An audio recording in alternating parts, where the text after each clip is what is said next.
allegiance to the flag of the United States of America and to the republic for which it stands, one nation, under God, indivisible, with liberty and justice for all. Good morning. Good morning, Lance. Next I have is today's agenda. Motion to approve today's agenda. I'll second that, Lance. Been moved and seconded. Any discussion?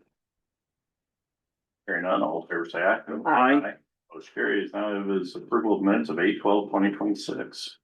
Lance, I'd make a motion to approve the minutes dated August 12th, 2026. I will second it. It's been moved and seconded. Any discussion? Hearing none, all in favor say aye. Aye. Motion carries. Next is approval of claims for payment. Make a motion to approve the claims for payment for 8/19/2026. I'll second that. Been moved and seconded. Any discussion? Hearing none, all in favor say aye. Aye. Motion carries. Next, we have is consideration for resolution number 2026-26, adopting the final emergency medical services EMS property tax levy ballot measure. This is one we've had a lot of conversations over, a couple hearings. So the original proposal was 6 years. I think we've all agreed that it needs to be an odd number. In the last public hearing, 7+ years. Shouldn't even said it was public hearing, the last meeting. The consensus was that it should be 7+ years. Not to exceed the $1 per thousand. So you've had an opportunity to make your choices. Where do you guys think? Well, I think we need to clarify a couple things when it comes to the formula in which the amount in the levy is and how that's calculated. So the need has been determined. So Iowa Code 422D.5 says that the rate shall be set so as to raise only the amount needed. So we've determined that that's $1.2 million.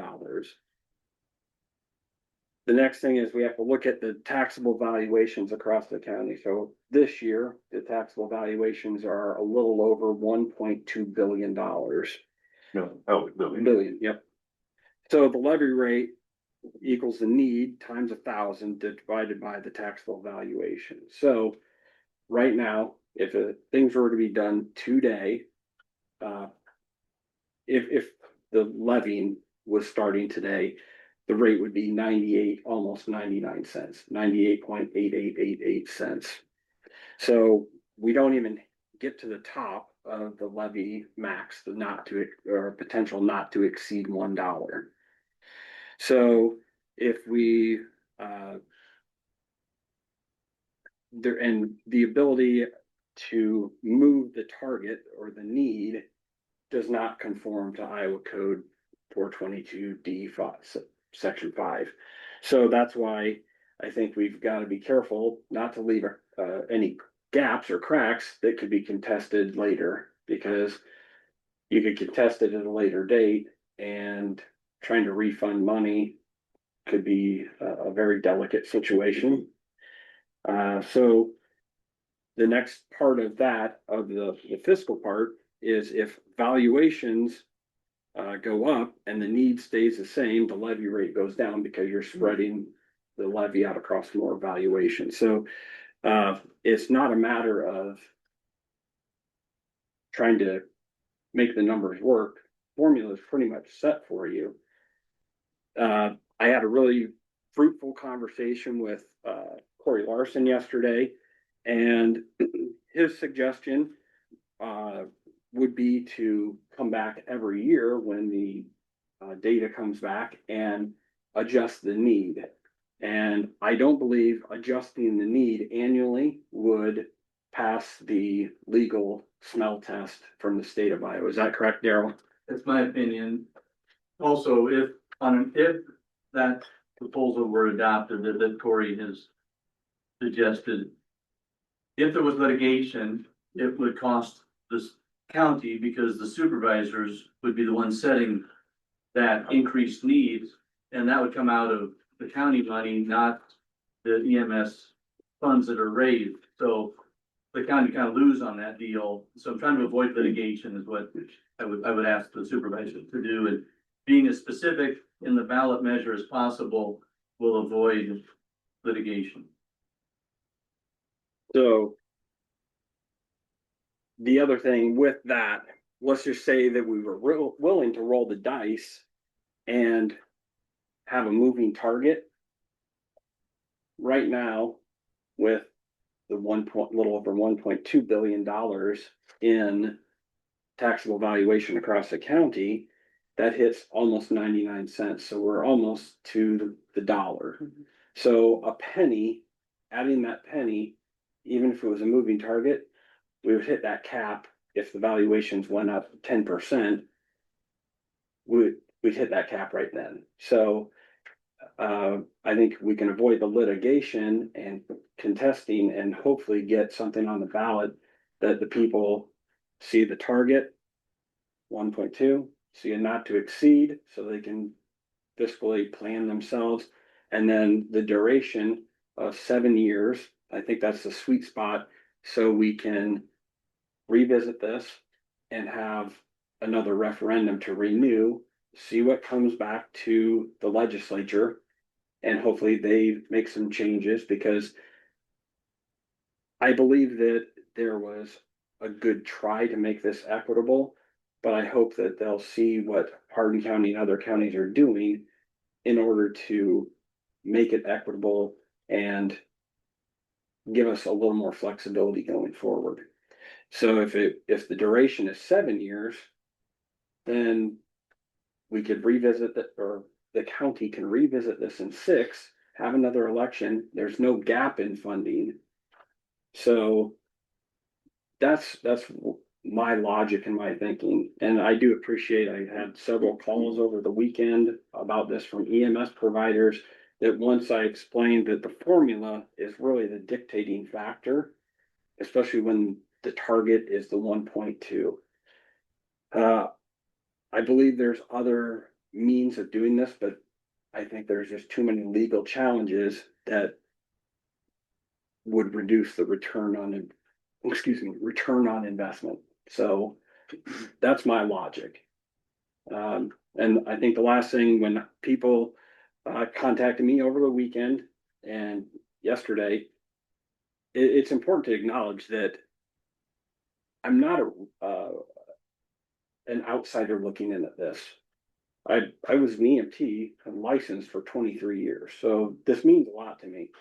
The other thing, geographically, I'm building a new home, and I would like to bring out my parents who are elderly. I'd like to bring friends and visitors. I have hunters that come from all over the country to hunt different times of the year. I'd like to know that there's EMS service for those family members, guests, friends, those people. So this is very important to me. May 29th, I was a consumer of EMS. So to not acknowledge that my heart is in this would be wrong for me. So I want to make it very clear that I want something that will pass and that the taxpayers and voters will see as a benefit. So that's all I do have a couple things when you're ready for a motion. Option C did give the opportunity to annually increase that 1.2 million by 2% annually. CRD. Which would raise that target. Yep. However, that may have to work on that one. 8% a year, but it would be able to raise that target if you're interested in that method, along with the 7 years, not to exceed the $1 or even the 150, which is the state regulation. Yep. Which was also talked about in that meeting.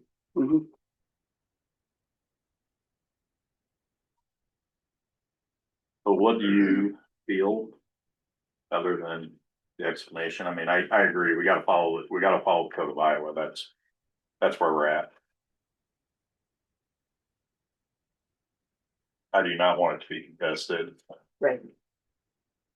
And yes, the commission could come back to the county every year, but it would be budgeted money that would increase, not the levy, Mhm. the referendum.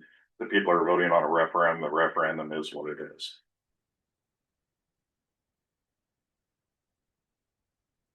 With that, there's nothing else, I can entertain a motion. Renee, do you have anything to? No, I think the 7 years makes more sense to me too.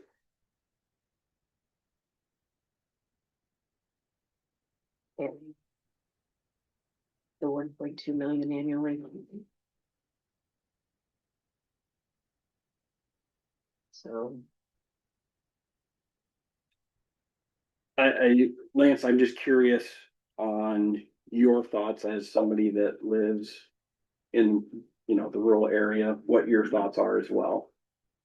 On the service side of things is what do you see happening if this doesn't work?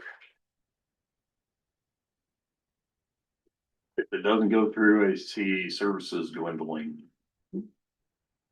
What we end up with, I don't know what the answer would be. There's multiple things that haven't been asked, haven't been answered. For instance, if an ambulance call goes out in the rural area, they only get 25% reimbursed. Does the consumer pay the remainder? I don't know. I know when I use an ambulance, I pay the remainder when the insurance didn't pay. But, so I don't know where, I don't have the questions, I don't have the Yeah. answers, but I do know that the service is needed. We need it countywide, we need it statewide. I go back to the first statement that I said that the state screwed up. I don't know why they're putting us through this when they could have just raised the levy rates for the townships and gave them the ability just to tax to start with. Right now, the value that they get is enough to, it's not even enough to support the fire departments that they do support, but, that's why it goes to fire departments mostly and cemeteries versus the ambulance, but they've always had that ability. So I believe with this referendum that this would help support that. Yeah, well, one of the big concerns that was brought up to me is it's been acknowledged that the city of Eldora, the tough situation we've had the mayor here and other people say that, hey, we may not be able to leave town and respond. That's a horrible thing to think about. My big concern is some of the medical ethics and some of the other implications that if an Eldora taxpayer is out on Highway 175 getting a Christmas tree and needs an ambulance, do they check and see if you're a taxpayer? And so some of those things. So I think reducing the medical ethics side of things by adding funding is a big deal. And I don't think anybody wants to have to make those tough decisions and calls, but we're still looking at the bottom line as well. And I think this would alleviate some of those pains as well. So, if there's nothing else, I'll make a motion, Lance. I'm good. Okay, me too.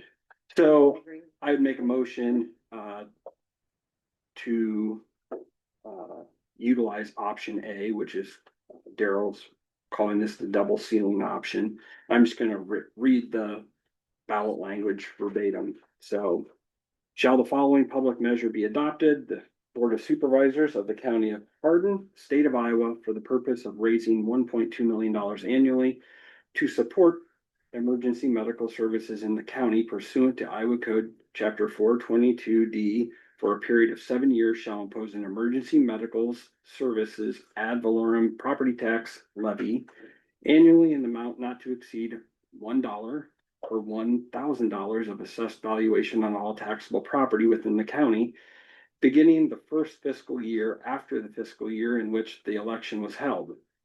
Hardin County shall establish an emergency medical services trust fund in which revenues received from the taxes shall be deposited. The resulting revenues collected by Hardin County from each township and city in the county, respectively, shall be distributed by Hardin County to each township and city in the county, respectively, to be expanded by each township and city in the county, respectively, as determined by each township and city in the county for purposes authorized under Iowa Code Chapter 422D. The option complies with Iowa Code 422D, Section 5 by providing a target dollar amount to be raised. That amount is also a ceiling because the code says the levy rate must be set to raise only that amount, not more. It also contains a second ceiling, which is the $1 per thousand levy rate. So to raise 1.2 million, the rate could be less than $1 per thousand if valuations go up. But no matter what, the rate will not exceed $1 per thousand, which means you may not get $1.2 million if valuations go down. So that last paragraph is just my explanation of the ballot language from the first paragraph. Your motion is option A. Correct. Okay, I will second that. Been moved and seconded. Any discussion? I just wanted to be sure that option does not allow for a fixed annual 2% increase. Correct. Okay. Yep. Any other discussion? Yeah, I just want to, again, be very clear. This is working within the guidance of Iowa Code, actually the bounds of Iowa Code, because Iowa Code isn't guidance, it's the law. So this, while it's not perfect, because Iowa Code doesn't give us a sliding scale to utilize for as inflation increases, for other expenses, I do believe this gives the people of Hardin County, our friends and our guests, the best chance of having emergency medical services for the foreseeable future. Any other discussion? Hearing none, roll call.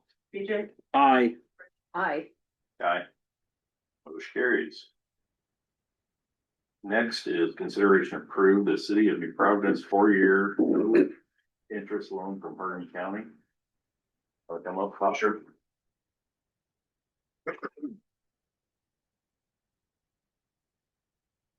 Hi, And just so we're clear, it's not city of New Providence, it's the, what's the coalition's name? New Providence Fire Department Foundation, and also Providence Fire Township. So we're a rural township fire department, not run by the city, so through the township. Just put something together here. We sent you guys a letter. I'm Brian Perry, Assistant Chief, for Providence Township Fire Department. But representing the New Providence Fire Department Foundation regarding the request of loan via the letter that we sent you guys and Deb Crosser. Our request is for a 4-year interest-free $50,000 loan from the rural loss funds with payment forgiven at the time of transferring the new station to Providence Township. Providence Township Fire, we take pride, we're the only rural township fire department in the county. We're also fully staffed at 25 members for both fire and first responder medical calls down in Providence Township, and cover a little bit more of neighboring townships as well. We get requested, as do all the other departments in the county, to for mutual aid calls. Having a fully staffed and fully equipped department allows us to be a great asset for the county. We have raised over $600,000 privately fundraised. That was a goal of ours as we started building our new station. That we didn't want to take it to a vote and have taxpayers on the foot for our new station. So we fundraised all that $600,000 over the past 6 years. Did donation letters, dueling piano, golf tournament fundraisers. Also made smart decisions while we held that money that we got over those 6 years by putting it in CDs through Hardin County Savings Bank. So we haven't asked for any public funds, so to speak, on any of this project. Grants included. Yes, grants included. Correct. Yep. So at the end of the day, you know, our goal was to utilize local contractors, do all this as much private as we could. We're basically there. We've got a lot of furnishing, of the station to do, make final touches on our projects as our funds kind of dwindle on, you know, making our payments for all the construction. We've got, bunker gear racks, concrete payments, tools, storage for tools, additional lighting, some gutter upgrades that we've realized, may not be big enough. So what we're looking for is a loan to, help, push us over the line and get the building fully furnished, instead of us continuing to fundraise and do some of these things that, we need to finalize the station. Over the course of the next few years, we want to try to wrap that up here. And reason for our request, for the loan from the Board of Supervisors on those lost funds. So that's all I have. Appreciate your consideration and, take any questions that you may have. Congratulations. Yeah, Well, and one of the things that I worked with Scott and Brian, Brent, Slade Ferris on was, if anybody is looking for the way to build, and Steve, if anybody's looking for the way to build a fire station from a logistics and loop and removing the bureaucracy, get a hold of these guys. They'll tell you how to do it because they made it so much easier on themselves and their community. You raised $600,000, but you probably saved probably $250,000, $300,000 by doing it the way you guys did it. And that's not only something to be proud of, but it's responsible for the people you guys serve. So kudos to you guys for doing that too. Maybe even more than that. Okay. Talking with neighboring towns, I mean, they look going private versus, taxing for it, and, they said costs increased 3x what they could have done it for. So I take our $600,000, you know, station that we've got, you know, could have easily been well over $1 million or higher. So anyways, we're proud of it, but we've got a great group and a great staff on the department that, has worked together and tried to achieve a goal, and we're there, just need a little help to get us over the finish line and finish off the building so it's fully operational for years to come. Do we want Daryl to direct? So, yeah, I'll make a motion instructing County Attorney Meyer to work with Assistant Chief Perry to draw up an agreement and make sure that the proper entities are named in that agreement. So it fits the timeline of transfers and stuff, Brian. Okay. Does that work for you, Daryl? We're All right, thank you. Thanks, Brian. Thanks, Scott. second. Been moving second, any discussion? Discussion, I have no intention of denying this request. No, But there are But I just- some moving parts in the entity Yes. that we just need to make sure that we have counsel prepare that agreement. and So- good job on what you've already got accomplished. And thanks for coming. Yep. Any other discussion? Hearing none, all in favor say aye. Hi, Aye. Motion carries. Next is consideration of approved community betterment grant application for 5 Rental LLC. Lance, I'll make a motion to approve the community betterment match grant for 5 Rentals LLC in Ackley. This is their signed grant. I will second it. Any seconded, any discussion?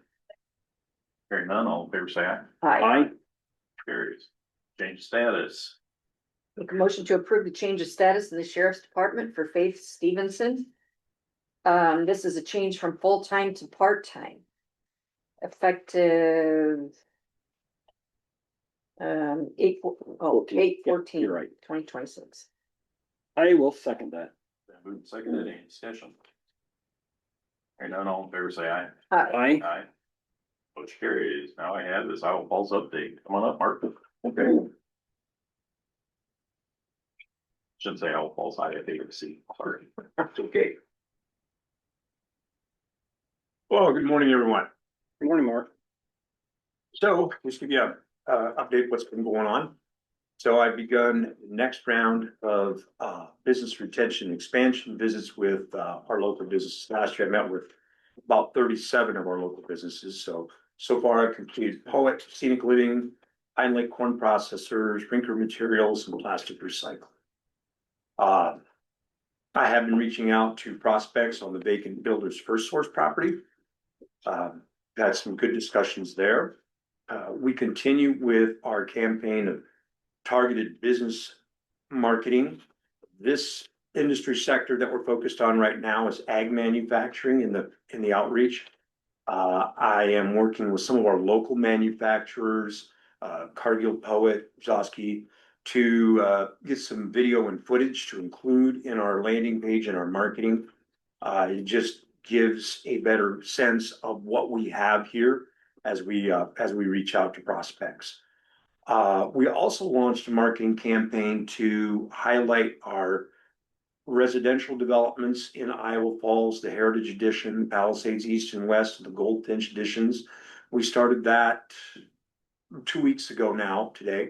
We've had about 400 hits on our landing page, so it is getting noticed.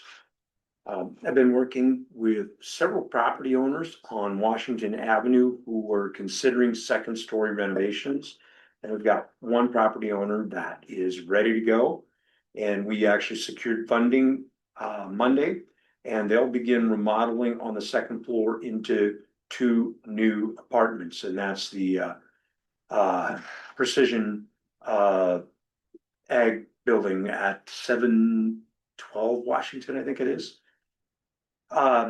Zephyr Wind did purchase the former Allowell property in Alden that now going to be used for warehouse operations training there. So I met with a couple from Eldora who was seeking some assistance on a business plan.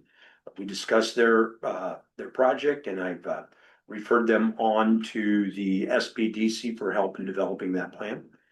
The Princess Project is complete. They held an open house last week on their second story and exterior renovations. The exterior facelift really makes the building look like new, and the second story apartments are beautiful. So we're excited about that. That's really taking, a historic property and renovating and preserving that and creating some much needed housing.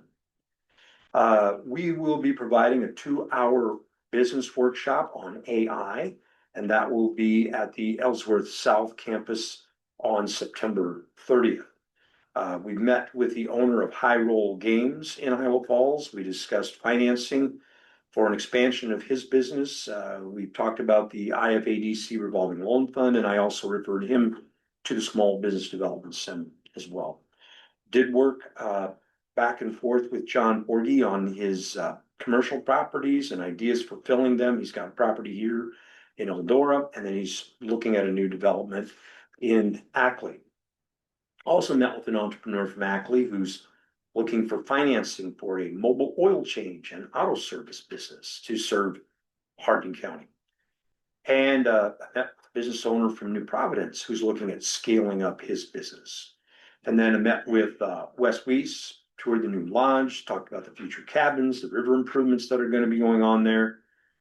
Did some visits to some of the other parks, looking at the future trails, the event center, obviously, and just looking at how we're going to pull all this together along with the hopeful dam renovation in Alden and pull together a county tourism piece for all of this that we've got going on. I've continued to meet with Next Era on their proposed battery energy storage system near Radcliffe. We did submit a grant application to the USDA for a study to be conducted to determine the amount of corn stover in the region and existing infrastructure to harvest and transport. It will help us then show investors and companies how these assets could support future industries, biogas, and things like that.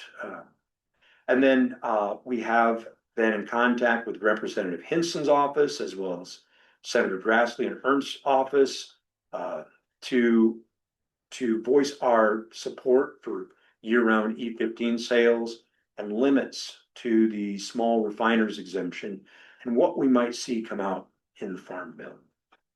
That's kind of a summary. Any questions? No, sir. Super. Sounds like a lot Thank you. going on. Thank you. Any other business? Public comments? Adjournment. Motion to adjourn.